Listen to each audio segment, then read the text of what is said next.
और इन लो क्लासेस में आपका स्वागत है। चलिए आज कॉन्स्टिट्यूशन के सीरीज़ 12 को आज हम कंटिन्यू करेंगे। अगर आप इस चैनल पे नए हैं तो हमारे चैनल को लाइक एंड सब्सक्राइब करें ताकि मैं आपको कॉन्स्टिट्यूशन सीरीज के जो वीडियो मैं बनाऊं तो आपको नोटिफिकेशन मिल सके और आप वीडियो का लाभ ले सके। अगर आपने हमारे कॉन्स्टिट्यूशन के सीरीज़ 1 to 11 को अगर नहीं देखा तो आप प्ले लिस्ट में जा कर के वहाँ से देख सकते हैं, वहाँ सारा वीडियो अवेलेबल है। अगर आप चैनल पर नए हैं तो चैनल को लाइक एंड सब्सक्राइब करें ताकि कोई भी वीडियो अगर हम बनाते हैं तो आप तक नोटिफिकेशन जाए और आपको उस वीडियो का प्रॉफिट मिल सके, लाभ मिल सके।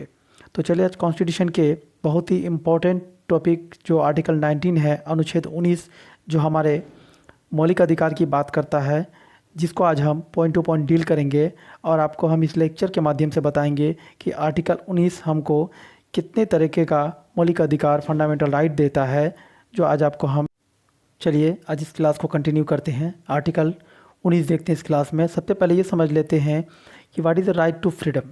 ये जो फ्रीडम है ना, राइट टू फ्रीडम है क्या, इसको समझते हैं। तो right to freedom according to the Indian constitution refer to the fundamental rights given under article 90 to article 22। अगर हम राइट टू फ्रीडम की बात करें तो क्या क्या होता है राइट टू फ्रीडम? जो हमारे फंडामेंटल राइट्स, जो हमारे मौलिक अधिकार, जो अनुच्छेद 19 से 22 तक हमारे संविधान में दिया गया है, उसको हम क्या कहते हैं? फ्रीडम, राइट टू फ्रीडम बोलते हैं और फंडामेंटल राइट बोलते हैं। The aim of this right is to promote the ideals of liberty held by the preamble in newly independent India. अगर हम इसकी बात करें, ये जो फंडामेंटल राइट है, इसका एम क्या है? तो क्या है एम?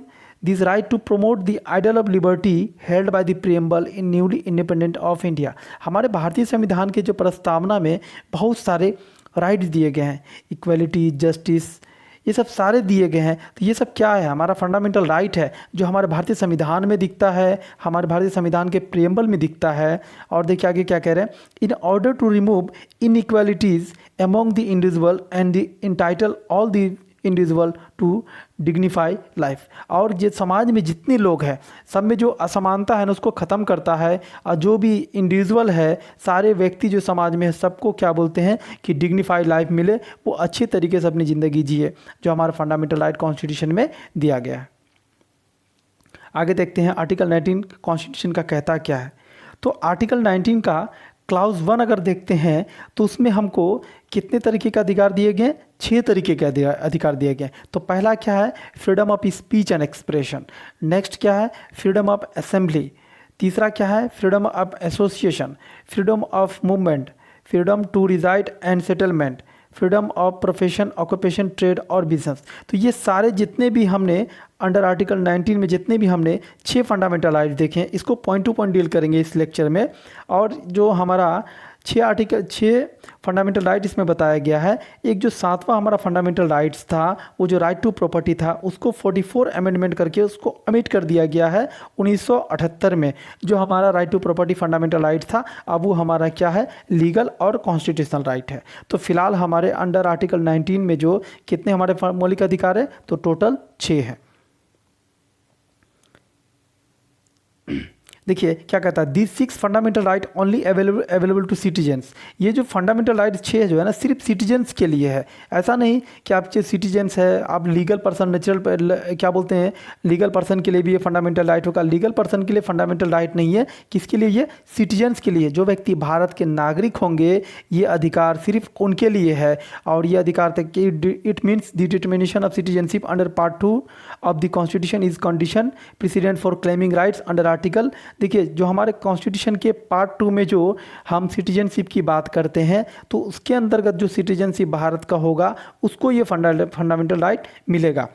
और क्या कहता है article 19, aliens, foreigners, juristic person, registered company और societies are not entitled to such right. अगर हम देखें तो जो एलियंस है, फॉरेनर्स है, ज्यूरिस्टिक पर्सनस है, रजिस्टर्ड कंपनीज़ है, सोसाइटीज़ है, इस सब को हम लोग सिटीजन्स नहीं मानेंगे। और सिटीजन्स के लिए ही फंडामेंटल राइट हमारे कॉन्स्टिट्यूशन में दिया गया है। चलिए यहाँ से स्टार्ट होता है आर्टिकल 19 का क्लाउज 1 और सब क्लाउज ए क्या कहता है, says that all citizen shall have the right to freedom of speech and expression. ये क्या कहता है अंडर आर्टिकल 19 का क्लाउज 1 सब क्लाउज ए क्या कहता है, says that all citizenship have the right to freedom of speech and expression. Bharat में जितने भी नागरिक होंगे उनको क्या अधिकार है, freedom of speech and expression. वो बोल सकते हैं, अपनी बातों को रख सकते हैं, अपनी विचार रख सकते हैं, उनका ये क्या है फंडामेंटल राइट है। और क्या है आगे, but this right is subject to limitation impose under article 19 clause 2। लेकिन इस पर कुछ रिस्ट्रिक्शन भी लगाया गया है कि किसी व्यक्ति को अगर प्रॉपरली अगर संपूर्ण तरीके से अधिकार दिया जाए तो वो क्या हो जाएगा, बायस हो जाएगा, वो कुछ भी बोल सकता है। तो ऐसा नहीं है कि आपको बोलने का अधिकार है तो आप कुछ भी बोलोगे, उसको रिस्ट्रिक्शन लगाया गया है अंडर आर्टिकल 19 के क्लाउज 2 के अंदर, जो क्या कहता है, which empowers the state to put reasonable restriction on the following grounds. और क्या कर सकता है, वो कुछ रिस्ट्रिक्शन लगा सकता है और रिजनेबल वो ग्राउंड होना चाहिए। कौन कौन ग्राउंड्स है, सिक्योरिटी ऑफ द स्टेट, अगर भारत की अगर सुरक्षा की बात हो तो वहाँ पर अब आप कुछ भी नहीं बोलोगे, उसके सुरक्षा के मामला में कुछ भी भारत के लिए आप कुछ भी बोल दिए, आप ऐसा नहीं करोगे। सिक्योरिटी ऑफ द स्टेट के मामला में, friendly relationship with foreign state, किसी फॉरेन स्टेट से क्या बोलते हैं फ्रेंडली रिलेशनशिप के मामला में, public order, decency and morality, contempt of court, defamation, incitement to offence and integrity and sovereignty of India. इन सारे मामला में रिस्ट्रिक्शन लगाया जा सकता है कि अगर इस मामला में अगर आप कुछ भी ऐसा नहीं हो कि जो मन होगा वही बोल दोगे, ऐसा नहीं कि अंडर आर्टिकल 19 क्लाउज 1 के सब क्लाउज 1 में आपको बोला गया है कि आपको freedom of speech and expression है, आप अपनी बात रख सकते हो। लेकिन ऐसा नहीं कि जिससे क्या हो देश में माहौल ख़राब हो और क्या हो कि भारत का नाम खराब हो, आपकी भारत के एगेंस्ट ही बोल रहे हैं, तो आप ऐसा नहीं कर सकते। अंडर आर्टिकल 19 क्लास 2 में आप रिस्ट्रिक्शन लगाया जा सकता है। अब इसका स्कोप क्या है, इसका मीनिंग ऑफ स्कोप क्या है हमारे freedom of speech and expression का, उसको समझते हैं।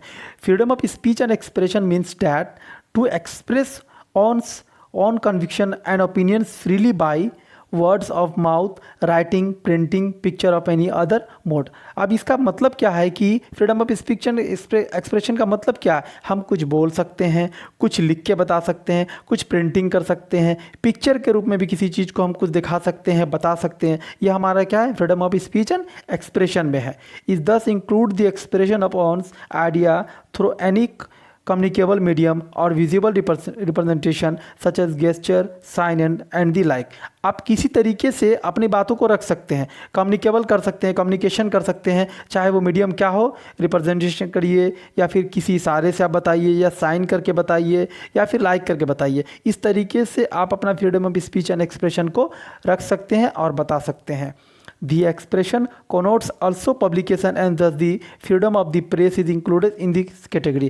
आप जो अपना एक्सप्रेशन है, आप अपनी बात जो कर रहे हैं उसको पब्लिकेशन भी कर सकते हैं और इसी में इंक्लूड है freedom of press included in this category. Freedom of speech and expression के साथ साथ फ्रीडम ऑफ प्रेस भी इंक्लूड है।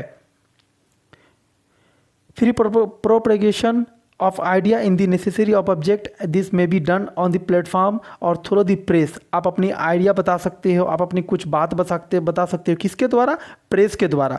the freedom of propagation of idea is secure by the freedom of circulation।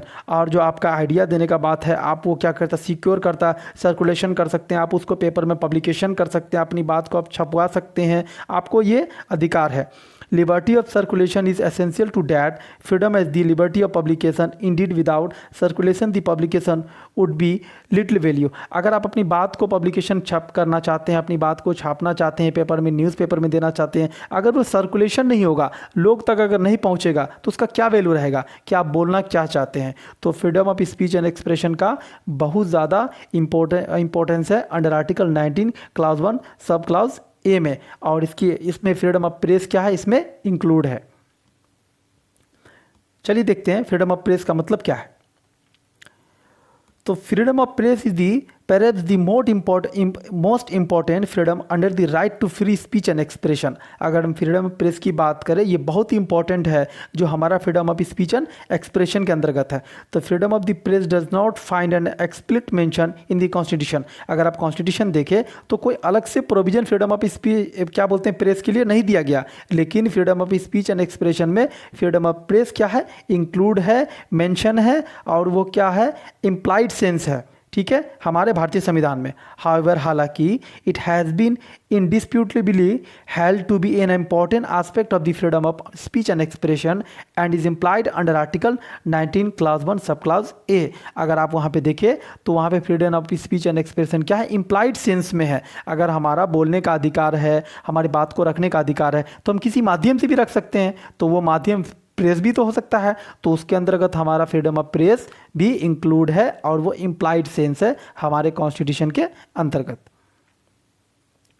देखिए, फ्रीडम ऑफ प्रेस मीन्स होगा तो क्या होगा, there can be no pre censorship in the press, है ना। कोई विवादित बयान वगैरह जो होगा ना वो नहीं होना चाहिए। आप बात रख रहे हो तो आप रखो, कुछ ऐसा बात नहीं रख दे जिससे क्या हो, माहौल ख़राब हो जाए, समाज में कुछ गलत चीज़ उत्पन्न हो जाए, है ना, मॉरलिटी में कोई प्रॉब्लम आ जाए, देश के अंदर कोई प्रॉब्लम क्रिएट हो जाए, तो ऐसा नहीं होना चाहिए। आप प्रेस में अपनी बात रख रहे हो, छपा रहे हो, तो उसमें क्या प्री सेंसरशिप नहीं होना चाहिए। नेक्स्ट क्या है, no pre stoppage of publication in newspaper of article of matter of public importance. कोई पहले से रुकावट नहीं होना चाहिए कि कोई पब्लिकेशन न्यूज़पेपर में आर्टिकल दे रहे जो पब्लिक मैटर्स जो हो इंपॉर्टेंस है उसके अंतर्गत। तीसरा क्या है, freedom of circulation. Freedom of circulation होना चाहिए कि हमारे प्रेस में बोलने का अधिकार तो है, हमको पेपर छपाने का अधिकार, उसको सर्कुलेट करने का, प्रचार प्रसार करने का अधिकार हमारा फ्रीडम ऑफ प्रेस में है। फोर्थ पॉइंट क्या है, no excessive tax on the press और एक्सेट्रा। हमारे भारत में जो क्या है ना कि टैक्स जो होगा ना पे क्या बोलते हैं कि प्रेस वगैरह पे ज़्यादा नहीं होना चाहिए। अब देखते हैं प्रेस वगैरह में क्या रिस्ट्रिक्शन है फ्रीडम ऑफ प्रेस के मामला में। However, restriction can be impose in the interest of justice but those restriction must withstand the test of article 19 clause 2। इसमें रिस्ट्रिक्शन लगाया जा सकता है, लेकिन वो रिस्ट्रिक्शन क्या होना चाहिए, जस्टिफिएबल होना चाहिए। और वो रिस्ट्रिक्शन किस अकॉर्डिंग होना चाहिए, अंडर आर्टिकल 19 के क्लाउज 2 के अंतर्गत होना चाहिए। ये केस लॉ था, ये देख लीजिए, इससे रिलेटेड है। In the landmark case of Romesh Thapar versus state of Madras 1950 का ये केस है। सुप्रीम कोर्ट ऑब्जर्व डेट, इस केस में सुप्रीम कोर्ट ने ऑब्जर्व किया, देखा freedom of speech of the press lays at the foundation of democratic organisation. उन्होंने क्या कहा, फ्रीडम ऑफ स्पीच और प्रेस क्या है, ये क्या है, डेमोक्रेटिक कंट्री का फाउंडेशन का ऑर्गेनाइजेशन है ना।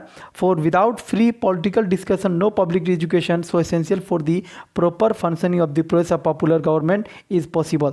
The court in this case held that the freedom of circulation is an important as the freedom of publication. अगर कोई व्यक्ति का फ्रीडम ऑफ सर्कुलेशन होगा, वो इंपॉर्टेंट क्या है, फ्रीडम ऑफ पब्लिकेशन है। इस केस में सुप्रीम कोर्ट ने इस चीज़ का ऑब्जर्व किया था। दूसरा क्या है, right to know and to obtain information, कि कोई चीज़ जानने का अधिकार और किसी प्रकार का हमको इंफॉर्मेशन प्राप्त करने का अधिकार है। ये किस केस में बताया गया था, केस के माध्यम से देखिए कहा गया। In the state of UP versus Rajnarayan का केस 1975 का केस है। The supreme court observe that right to know is the derive from the concept of freedom of speech. ये जो राइट टू नो है ना, कुछ जानने का अधिकार जो है ना, इसका कंसेप्ट कहाँ से आया है, फ्रीडम ऑफ स्पीच से आया है, जो अंडर आर्टिकल 19 है। The court further held that the people of this country have a right to know every public act everything that is done in a public way by their public functionaries. जो हमारे भारत के लोग हैं ना, जो हर एक public act जो public authority के द्वारा कोई कार्य किया जा रहा है उसको जानने का अधिकार है यहाँ के नागरिक को। It is a basic postulate of a democracy that every citizen must have a right to know about what the government is doing। और हर एक व्यक्ति को ये जानने का अधिकार है कि यहाँ का सरकार क्या कर रहा है और क्या नहीं कर रहा है। It is only when the public is aware of the act of government that the transparency and accountability in governance can prevail। और इससे अगर ये क्या पता चलेगा कि क्या चल रहा है सरकार में और क्या नहीं चल रहा है।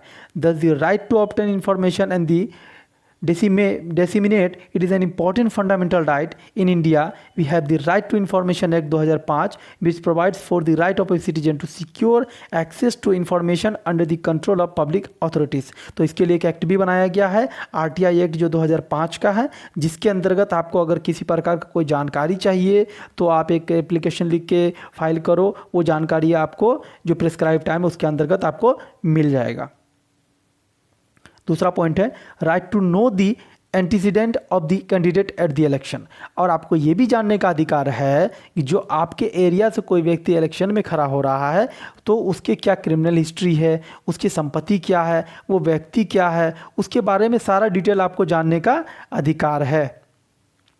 ये केस लॉ के माध्यम से बताया गया है। In union of India versus association for democratic reforms 2002, the honourable supreme court held that the voter have a fundamental right to know the antecedent of the candidate contesting election including his her criminal past. तो इस case के माध्यम से supreme court ने ये बताया था कि जो वोटर्स है ना, उसका फंडामेंटल राइट है कि वो अपने कैंडिडेट के बारे में जाने कि वो व्यक्ति कैसा है, उसका क्रिमिनल पास्ट कैसा है, या वो क्रिमिनल है या फिर वो अच्छे व्यक्ति है। नेक्स्ट है, ये केस के माध्यम से बताया गया था राइट टू रिप्ले। ये भी आपको जानने का अधिकार है कि रिप्ले में आपको उसका बात मिला कि नहीं मिला। ये LIC versus professor Manubhai D Shah का 1992 का केस है। इस केस में सुप्रीम कोर्ट ने क्या कहा था? The supreme court ruled that the right to reply, including right to get reply, published in the same news media in which something was published against or in relation to citizen is protected under Article 19 Clause 1 Sub Clause A। इसके अंतर्गत supreme court ने कहा था कि public को right to reply का अधिकार है। नेक्स्ट पॉइंट देखते हैं। ये पॉइंट बहुत ही इंपॉर्टेंट है, इसको आप समझ लीजिए। राइट टू साइलेंस है ना, right to freedom of speech and expression के साथ साथ राइट टू साइलेंस का भी आपको अधिकार है। Right to speak includes the right to not speak of the right to remain silent. आप कुछ बोले या फिर कुछ ना बोले या फिर आप चुप रहें, ये भी आपका फंडामेंटल राइट है। ये कोई केस लॉ के माध्यम से बताया गया था। In Bijoe Emmanuel versus state of Kerala 1986 का केस है। The supreme court upheld the right to silence of 3 children who were expelled from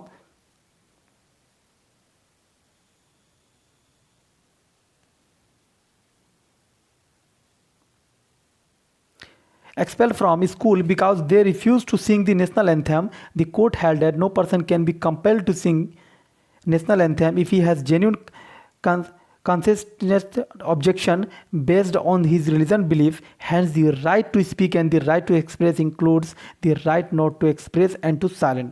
इस केस के माध्यम से ये भी कहा गया था कि राइट टू स्पीक के साथ साथ किसी व्यक्ति का राइट टू साइलेंट का भी अधिकार है और ये हमारा फंडामेंटल अधिकार है। नेक्स्ट पॉइंट देखते हैं, reasonable restriction on the right to free speech and expression. ये जो फ्री स्पीच एंड एक्सप्रेशन है, इस पर रीजनेबल रिस्ट्रिक्शन भी लगाया जा सकता है।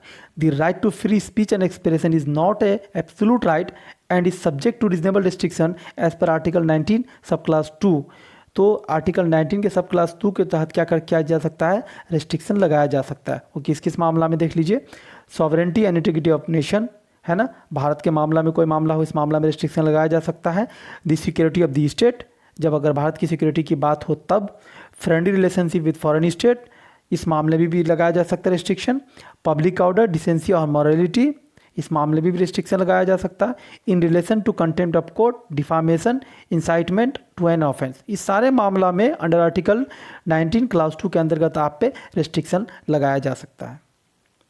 नेक्स्ट देखते हैं, freedom of assembly, article 19 clause 1 sub class B. इसमें क्या कहते हैं?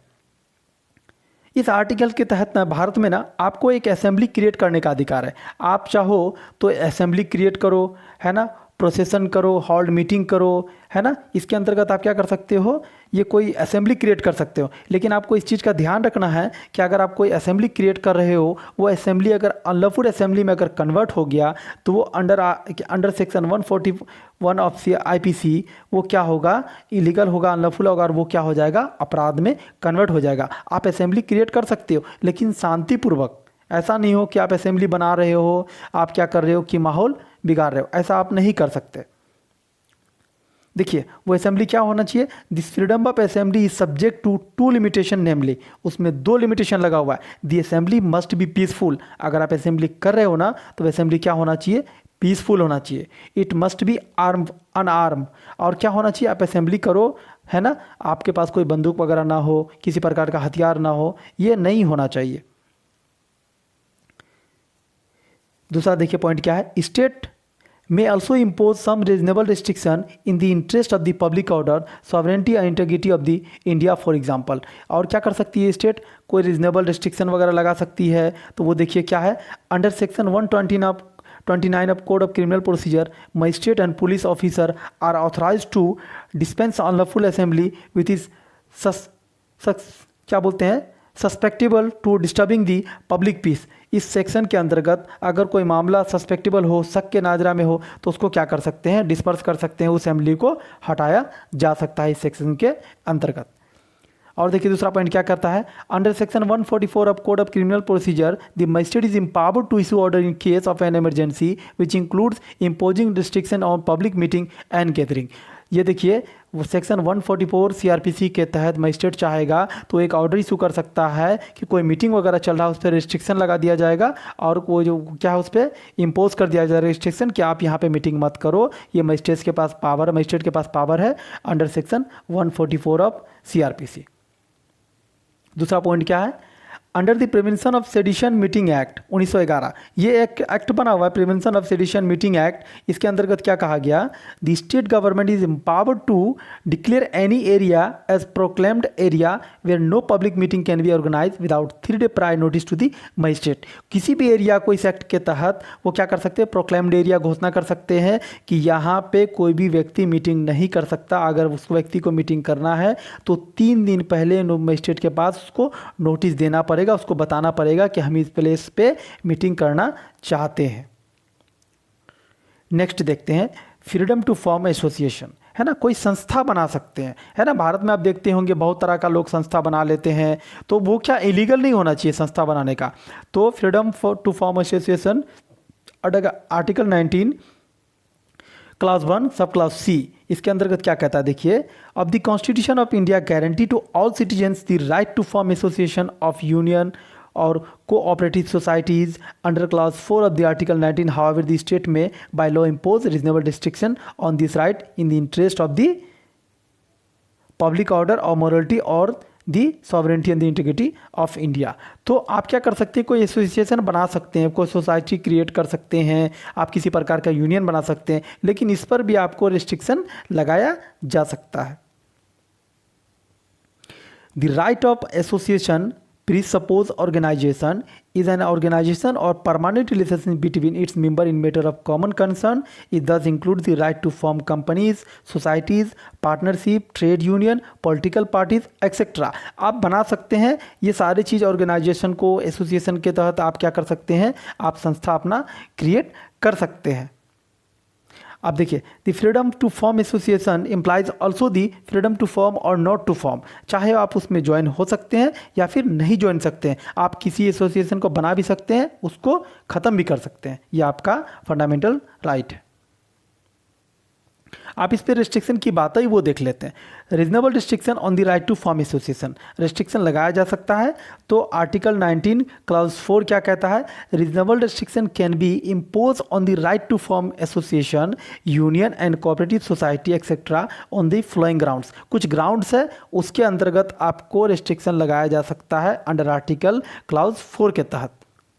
तो पहला क्या है, इन the interest of the sovereignty and the integrity of India, ठीक है, भारत के मामला में, भारत के सॉवरेंटी के मामला में, इंटीग्रिटी के मामला में आपको रिस्ट्रिक्शन लगाया जा सकता है।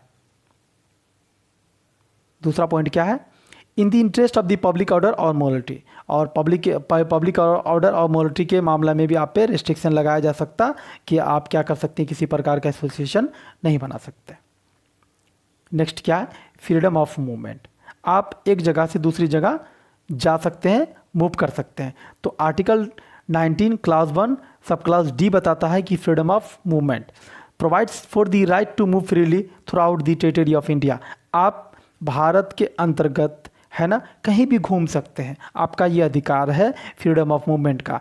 This means the right to locomotion is that the right to move as per own choice, the right includes the right to use road and highway। अब इसका मतलब क्या है कि आप खुद के मन से जहाँ चाहे वहाँ जा सकते हैं और हाईवे रोड्स वगैरह यूज़ कर सकते हैं। अब ऐसा नहीं है कि आपको फ्रीडम ऑफ मूवमेंट का अधिकार दिया, आप कहेंगे कि हम बांग्लादेश का बॉर्डर टप जाते हैं, पाकिस्तान का बॉर्डर चले जाते हैं, तो ऐसा नहीं कर सकते। यहाँ पे आपको रिस्ट्रिक्शन लग जाएगा। फ्रीडम ऑफ मूवमेंट आपको कहाँ तक का दिया गया? भारत के अंदर का दे दिया है। हाँ, आप विदेश जा सकते हो, आपका फंडामेंटल राइट है, आप जाओ, लेकिन प्रॉपर्ली जो लीगली इस तरीके से आप जा सकते हो। एक केस लॉ है, देखिए इसमें क्या, एक केस लॉ का नाम क्या है? चाम्बारा सॉय वर्सेस यूनियन ऑफ इंडिया 2007 का केस है। Some unscrupulous elements had blocked the road due to which the petitioner was delayed in the taking his ailing the son of the hospital and his son denied on the arrival at the hospital। इस case में क्या हुआ था कि व्यक्ति ने अपने बच्चे को हॉस्पिटल ले जा रहा था और रास्ता में किसी प्रकार का रुकावट हो गया, जिस कारण से क्या हुआ ना, उसके बच्चे का डेथ हो गया और उस व्यक्ति ने जाके कोर्ट में जाकर केस फाइल कर दिया और सुप्रीम कोर्ट ने इस केस में जजमेंट दिया कि पिटिशनर क्या है, उसका फ्रीली मूव करने का अधिकार है, उसको किसी प्रकार का रिस्ट्रिक्शन रुकावट नहीं होना चाहिए। तो ये स्टेट की लायबिलिटी है कि उसको कंपनसेशन पे करे, क्योंकि स्टेट का काम था कि कहीं पे अगर कोई मामला है, रोड पे अगर कोई जाम लगा के रखा है, तो आप उसको बाय द पुलिस क्या करो, क्लियर करो। तो किसी व्यक्ति का क्या बोलते हैं, राइट टू फ्रीडम, जो मूवमेंट का अधिकार है, उसको फ्रीली अधिकार मिलना चाहिए। तो इस केस में सुप्रीम कोर्ट ने उस व्यक्ति को कंपनसेशन देने के लिए कहा गया था स्टेट को। अब देखते हैं reasonable restriction is on the right to freedom of movement and residence, है ना। कुछ रिस्ट्रिक्शन लगाया गया है फ्रीडम ऑफ मूवमेंट के मामला में, वो क्या क्या है वो देखते हैं। As per Article 19, Clause 5, the right to freedom of movement and residence could be restricted on the following grounds। कुछ ग्राउंड्स है उसके अंतर्गत। फिर वही मामला है इन the interest of the general public, है ना। कोई जनरल पब्लिक का अगर मामला हो तो वहाँ आपको फ्रीडम ऑफ मूवमेंट लगा दिया जाएगा। जैसे कोई मना है कि इस एरिया में किसी को नहीं जाना है, अगर मना कर दिया गया कि उस एरिया में माहौल ख़राब है, उस एरिया में आपको नहीं जाना है, पुलिस के द्वारा रुकावट रख दिया गया है, तो आप जनरल पब्लिक के इंटरेस्ट में आप वहाँ मत जाओ। आप यहाँ पे ये नहीं कह सकते कि हमारा ये फंडामेंटल राइट है, मूवमेंट का राइट है, हम वहाँ पे जाएंगे। यहाँ पे आपका रिस्ट्रिक्शन लग जाएगा। दूसरा पॉइंट क्या है, for the protection of the interest of the schedule tribes. आप जो शेड्यूल ट्राइब्स वगैरह जो है ना, आप वहाँ भी नहीं जा सकते। वहाँ पे अगर रिस्ट्रिक्शन है कि आपको मना ही है, आपको वहाँ नहीं जाना है, तो आप वहाँ पर नहीं जाओगे। जैसा कि आपने मणिपुर वाला मामला, आपने घटना देखा होगा, बहुत सारे वहाँ मामला हो गए, तो वहाँ पे पुलिस ने, सरकार ने रिस्ट्रिक्शन लगा रखा कि किसी व्यक्ति को वहाँ नहीं जाना है। तो पब्लिक इंटरेस्ट में अगर वहाँ पे गवर्नमेंट ने अगर लगा रखा रिस्ट्रिक्शन, तो वहाँ आपको नहीं जाना है। दूसरा देखते हैं freedom of profession, occupation, trade और बिजनेस, है ना। किस चीज़ का फ्रीडम? प्रोफेशन, ऑक्यूपेशन, ट्रेड और बिजनेस। इस चीज़ का किस में है? आर्टिकल 19 क्लाउज 1 सब क्लाउज जी में, जिसके अंतर्गत ये बताया गया। क्या कहता है? Provides for the fundamental right of the citizen to practise any profession or to carry or any occupation, trade और बिजनेस। भारत में जितने भी नागरिक हैं उनका ये फंडामेंटल राइट है under article clause 1 sub clause जी के अंतर्गत कि वो किसी तरीके का क्या बोलते हैं, प्रोफेशन कर सकते हैं, कोई बिजनेस कर सकते हैं, कोई ट्रेड कर सकते हैं। अर्थात उस पर भी आपको रिस्ट्रिक्शन लगेगा, जो अगर सरकार ने मना कर रखा है उस तरह का आप बिजनेस नहीं कर सकते हो। आप यहाँ पर ये नहीं कहेंगे कि हमारा ये फंडामेंटल राइट है। इसका स्कोप क्या है देखिए, what included and what not, क्या इसमें इंक्लूड है क्या नहीं है। To right to carry on business also include the right to shut down the business. अगर हमारा बिजनेस खोलने का अधिकार है तो उसको बंद करने का भी अधिकार है। चलिए इस चीज़ को हम एक केस के माध्यम से समझते हैं कि हमारा बिजनेस खोलने का अधिकार है तो उसको हम बंद भी कर सकते हैं, हमारा फंडामेंटल राइट है। इन एक्सेलवियर वर्सेस यूनियन ऑफ इंडिया 1978, ये 1978 का केस, इसमें सुप्रीम कोर्ट ने क्या डिक्लेयर किया? The supreme court declare section 25 of the industrial dispute act 1947 which required an employer to take prior permission from the government for the closure of the industrial इंडस्ट्रीजिंग is unconstitutional and invalid on the ground that it is violated article 19 clause 1 sub clause जी। तो supreme court ने जो industrial dispute act के अंतर्गत कोई section है ना, जिसके अंतर्गत ये कहा कि कोई व्यक्ति अगर किसी प्रकार का कोई बिजनेस वगैरह या इंडस्ट्री वगैरह ओपन करता है, अगर उसको बंद करना हो तो उसको प्रायर परमिशन लेना होगा गवर्नमेंट से। तो उसको सुप्रीम कोर्ट ने क्या कर दिया था, उस सेक्शन को अनकॉन्स्टिट्यूशनल बता दिया गया था और इनवैलिड कर दिया गया था कि ये फंडामेंटल राइट को वायलेट करता है। इसमें दो तीन इंपॉर्टेंट पॉइंट है, उसको देख लेते हैं। There is no right to hold a particular job on on choice. For example in the case of closure on establishment a man who had lost his job can not say that fundamental right to carry on the occupation is violated. है ना, किसी व्यक्ति का खुद से कोई business करने का अधिकार है, कहीं पे जॉब करने का अधिकार है। अगर किसी व्यक्ति का जॉब चला गया तो वो ये नहीं कहेगा कि हमारा फंडामेंटल राइट है या हमारा जॉब क्यों चला गया, वहाँ पे वो कह नहीं सकता। There is no right to carry on any dangerous activity or any anti social or criminal activities. अब ऐसा भी अधिकार नहीं है जो डेंजरस एक्टिविटी है, आप उस चीज़ का कोई काम कर रहे हो तो वो आपको वहाँ पे रिस्ट्रिक्शन है। No one can claim a right to carry on business with government. कोई व्यक्ति क्लेम नहीं कर सकता right to carry business with government, सरकार के साथ कि कोई बिजनेस का क्लेम नहीं कर सकता। The right to trade does not include the right to protection from the competition in trade. है ना, आपका राइट टू ट्रेड करने का अधिकार तो है, लेकिन जो आपको कंपटीशन वगैरह मार्केट में होगा ना, उससे प्रोटेक्शन का आपको इसमें अधिकार क्या है, नहीं है।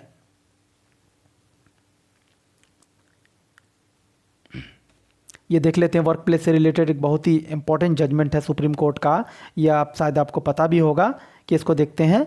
The supreme court in Vishakha versus state of Rajasthan, ये आपको तो पता ही होगा, सेक्सुअल हारासमेंट का केस है। इस केस में सुप्रीम कोर्ट ने क्या कहा था, has observe that the sexual harassment of working women in work place violets the fundamental right under article 19 clause 1 sub clause जी। ये फंडामेंटल राइट्स को वायलेट करता है कि अगर किसी व्यक्ति का किसी वर्क प्लेस में अगर से क्या बोलते हैं सेक्सुअल हारासमेंट होता है तो वो उसके फंडामेंटल राइट को वायलेट करता है। तो इसमें क्या डायरेक्शन दिया गया था कोर्ट के द्वारा कि उस जो वर्क प्लेस है उसको क्या किया जाए, प्रोटेक्शन दिया जाए और सिक्योर किया जाए, चाहे वो पब्लिक सेक्टर हो या फिर प्राइवेट सेक्टर हो। इसमें भी रिस्ट्रिक्शन है कि आप बिजनेस वगैरह करोगे, क्या बिजनेस करोगे क्या नहीं करोगे वो देखते हैं। तो आर्टिकल 19 क्लास 6 क्या कहता है, provides that the fundamental right under article 19 clause 1 sub clause G can be restricted in the following ways. क्या है, by imposing reasonable restriction in the interest of the general public, उस पर restriction लगाया जा सकता है, किसके इंटरेस्ट में, जनरल पब्लिक के इंटरेस्ट में। दूसरा पॉइंट क्या है, बाय स्टेट मोनोपोली सब class 2 of article 19 clause 2 enable the state to make law for the creating state monopolies either partially or completely in the respect of any trade or business, industry or service. The right of a citizen to carry on a trade subordinated to right to of the state to create a monopoly in a favor। है ना, तो state को ये कानून बनाने का अधिकार है कि वो मोनोपोली से रिलेटेड वो कानून वगैरह बना सकते हैं। अब ये आर्टिकल 19 का क्लास 2 जो है उस पर जो रेस्ट्रिक्शन होगा उसका टेस्ट क्या है, किस तरीके से होना चाहिए। कि आप कहते हैं ना कि आप इम्पोज लगाएंगे, रेस्ट्रिक्शन लगाएंगे आपके फंडामेंटल राइट पे, तो किस तरीके से लगा सकते हैं वो बताया गया। The restriction to be impose on the fundamental freedom under article 19 clause 2 article 19 clause 6 must satisfy the following test. अगर आप रिस्ट्रिक्शन लगा रहे हैं तो आर्टिकल 19 के क्लास 2 के तहत, आर्टिकल 19 क्लास 6 के तहत, तो क्या क्या होना चाहिए, किस तरीके से रिस्ट्रिक्शन होना चाहिए। The restriction must be impose by or under the authority of law duly enacted by the appropriate legislature. है ना, आप रिस्ट्रिक्शन लगाओ, आप प्रॉपरली लॉ बना करके लगाओ। वो लॉ क्या होना चाहिए, रीजनेबल एकदम होना चाहिए, प्रॉपरली किसी लेजिस्लेचर के द्वारा बना होना चाहिए, और वो रिस्ट्रिक्शन क्या होना चाहिए, रीजनेबल होना चाहिए। दूसरा क्या है, the restriction imposed must be for particular purpose of object envisaged in the specific clauses is that article 19 clause 2 article 19 clause 6 there has to be reasonable nexus between the restriction imposed and the object mentioned in the respective clause। जिसके तहत बताया गया, जिस तरीके से बताया आप उस तरीके से रिस्ट्रिक्शन आप लगा सकते हो। और रिस्ट्रिक्शन क्या होना चाहिए, the restriction must be reasonable. चलिए आज इस वीडियो का लेक्चर यहीं तक था। इस वीडियो के माध्यम से आज आपको मैंने आर्टिकल 19 को जो हमारे फंडामेंटल राइट्स हैं 6 तरीके के, उसको पॉइंट टू पॉइंट मैंने बताने की कोशिश की। अगर आपको ये लेक्चर, ये वीडियो अगर अच्छा लगा तो हमारे चैनल को लाइक एंड सब्सक्राइब करें। और आपको उसका लेक्चर का PDF अगर फ्री ऑफ कॉस्ट चाहिए तो आप डिस्क्रिप्शन में जाकर के टेलीग्राम चैनल लिंक ज्वाइन कर ले, वहाँ आपको फ्री ऑफ कॉस्ट में मिल जाएगा। Thank you for watching R in law classes.